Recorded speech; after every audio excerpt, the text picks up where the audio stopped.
Hi, I'm Miss Nicole, and today we are going to continue reading the Mariah Delany Lending Library Disaster. We are going to continue reading chapter 5. Over the weekend, Mariah stashed the collection in her closet and under the bed, which was unnecessary since Mrs. Delany never quite cleaned up her own room, much less anybody else's. She rarely ventured into Irwin's and Mariah's rooms, assuming that Teresa, the weekly cleaning lady, did. Teresa really didn't do much more than tidy the kitchen, polish the silver, and change the linen.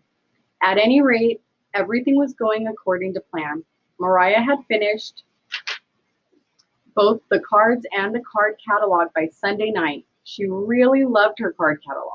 She loved the way she could flip the file cards in the shoebox and look up books by author and title. She had blank spaces for the date of withdrawal and return. She only needed to get a stamp with the date on it and several nice new pencils and a flower to put into a vase on her desk. She noticed the nice flowers on Lizzie Fitz's desk. She would place this vase next to the shoebox with the file cards and a cup full of pencils, and then she would be in business. The only other thing that remained to be done was the clearing out of her bookshelves and the arranging of the collection upon them, complete with label markings and categories. She would do these things Monday afternoon. However, she had a great deal to do on Monday. In art class Monday morning, Mariah made her first poster. The Mariah Delany Lending Library. Locked out of the public library? Budget cuts getting you down? Can't find your favorite book when you want it? Don't despair. The Mariah Delany Lending Library is here for your reading pleasure. Open weekday afternoons from 3:30 to 5, hot cocoa served free on opening day. Beneath this, Mariah wrote her address and drew a small map of the surrounding blocks, marking the route to take from school. She hung up the poster on the bulletin board wall. Pinkwater and Bellamy looked on. So that's it, Pinkwater said. For crying out loud, why didn't you tell us? Had my reasons, Mariah said. If it's a success, I'll need some help. More posters and an assistant, maybe. Pinkwater shrugged, but Bellamy was definitely interested. Is it a real library, Mariah? Come have a look. Mariah didn't know whether it was the cocoa or the books, but it seemed everyone came to have a look. Opening day at the Mariah Delany Lending Library was a complete success. No enterprise of hers had ever gotten off to a stronger start. It surpassed her greatest expectations. The entire sixth grade of her school arrived, with the exception of Cooper Smith, who, much to her disgust, had an orthodontist appointment. Teresa was the only one at home, aside from Mariah. When the crowds began to arrive, she was the only one home. What's going on? Teresa looked up from the stacks of cutlery she was polishing as Mariah filled paper cups left over from the lemonade business with cocoa. Just some kids from school, Mariah said. Some kids from school? It looks like the whole entire place to me. You're some popular young lady. Teresa shook her head in wonder. Mariah's room was packed. Kids on the floor, kids on her bed, kids on the windowsill, 2 in the closet, and 4 more in the bathroom. Mariah brought in the cocoa by the trayful. There were empty cups all over. Does everybody understand how this works? She asked loudly. The books are free only if you return them within the 2-week period. That's 2 weeks on the nose. If you go 1 day over 2 weeks, it starts costing you. It costs to the tune of 2 cents per day each day over the 2 weeks. Now, 2 cents a day is cheaper than the Public Library of New York, and furthermore, I am open every weekday afternoon and am unaffected by budget cuts. I give personal attention and feature a home-like atmosphere. These last words reminded Mariah that she had better check the time. Very soon, she figured, Irwin would return to the home-like atmosphere, not to mention her parents, who, well, might wonder what was up and ask a lot of questions. You've got 5 minutes to make your selections because the library will be closing. It was amazing. Everybody chose at least one book. The collection was depleted by more than half.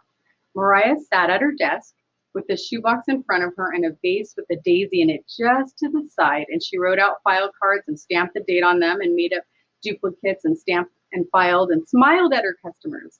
Soon they were all milling around in the foyer, putting on their jackets, preparing to leave. Almost everyone had gone by the time Mrs. Delany opened the front door and blinked at the last 6 borrowers, who were about to depart. "Oh my, well, hello, I'm Mrs. Delany. Mariah, is this a gathering of some sort?" "Yes," Mariah said. "How nice." Mrs. Delany looked a bit concerned. "A social gathering, Mariah? Not some new venture, I trust." "We have a sort of book club," Mariah whispered. "That's lovely," Mrs. Delany said. She could hardly believe the good news. How truly fine. "So long, Mariah," Bellamy waved. "Are you sure you don't need an assistant yet?" "A what?" Mrs. Delany asked, and whipped out of the coat closet. The word assistant had alarmed her. No, not necessary." Mariah shoved Bellamy out the door along with the other stragglers. "Mariah, dear," Mrs. Delany waited till the door was closed behind the last visitor, and a worried wrinkle was on her brow. "I really hope you aren't in some sort of enterprise again. I mean, I hope you aren't, wheeling and dealing." Mariah provided. "Yes, wheeling and dealing. You do know how we feel about that and how we want to see all the wonderful energy channeled into other things." "That's just what I'm doing, Ma," Mariah said, knowing what other things she was talking about. Then she grinned from oversized ear to oversized ear. "Honest." "Oh, good," Mrs. Delany said, smiling, reassured, and she went to restock her desk, which was so suddenly and mysteriously had run out of paper clips, tapes, rubber band.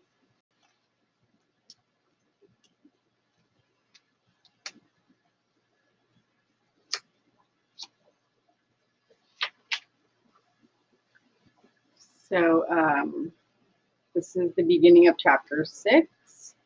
As the days of the opening week passed, the amazing success of the Mariah Delany Lending Library not only continued, but grew. Mariah had to replenish her collection from the living room, hall, study, bedroom, and even the kitchen. She started a cookbook section. She began to worry that her parents would begin to notice what were now a few real gaping spaces on the shelf.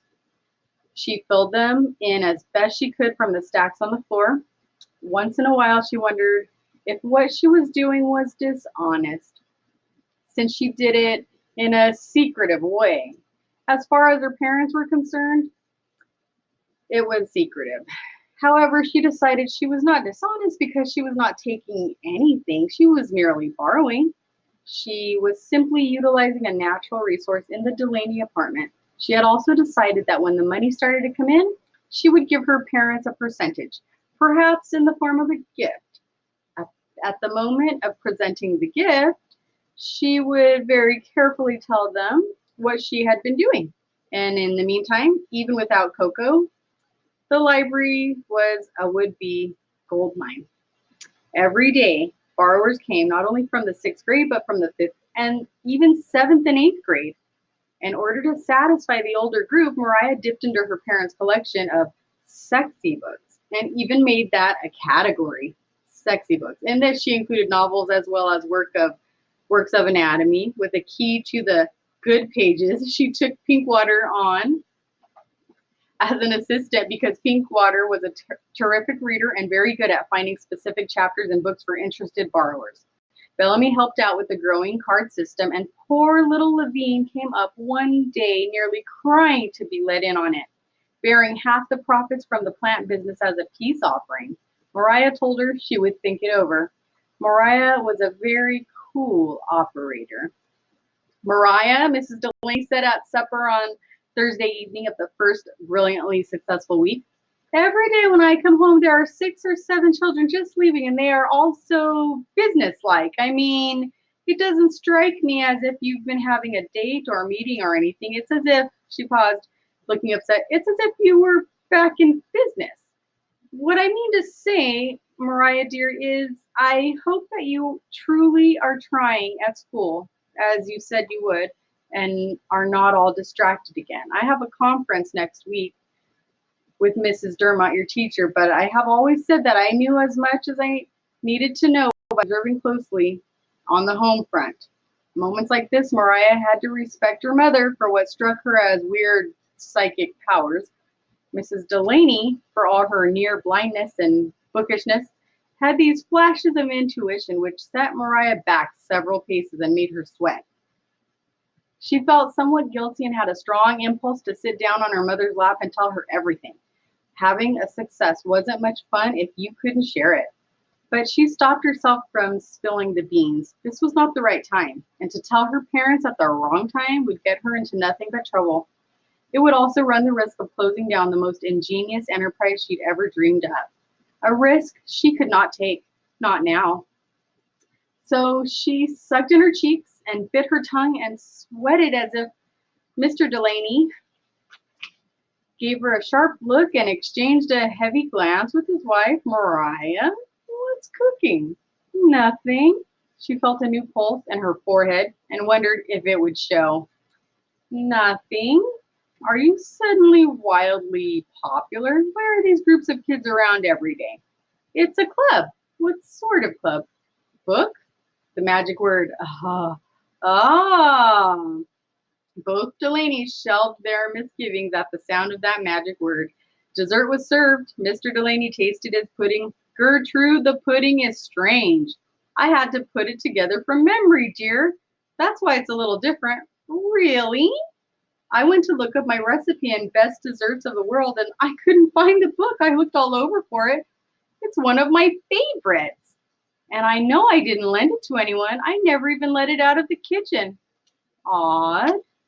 Odd isn't the word for it, though odd would describe this pudding. Mrs. Delany pushed her own dessert away, uneaten. I can't believe anyone would have pinched that book. This is the kind of thing that makes you believe in goblins. Henry Delany gave a feeding the pudding. Mrs. Delany went on, this is one of those things that can drive you right up the wall. My mind keeps dwelling on it. Where, oh, where is my book? Mariah had an image of her mother climbing the wall, and she decided that cookbooks would have to be 1-week deals. She would recall best desserts of the world immediately. The pudding was terrible. There were a few liabilities to this library business, but she'd straighten them out. After dinner, she had a million things to do. Checklists of borrowed books, replenish stock, and so on. She heard her mother in the kitchen. Henry, my gourmet tips is gone. I must be going nuts if I misplace that. This is terrible. I know I had it on the counter.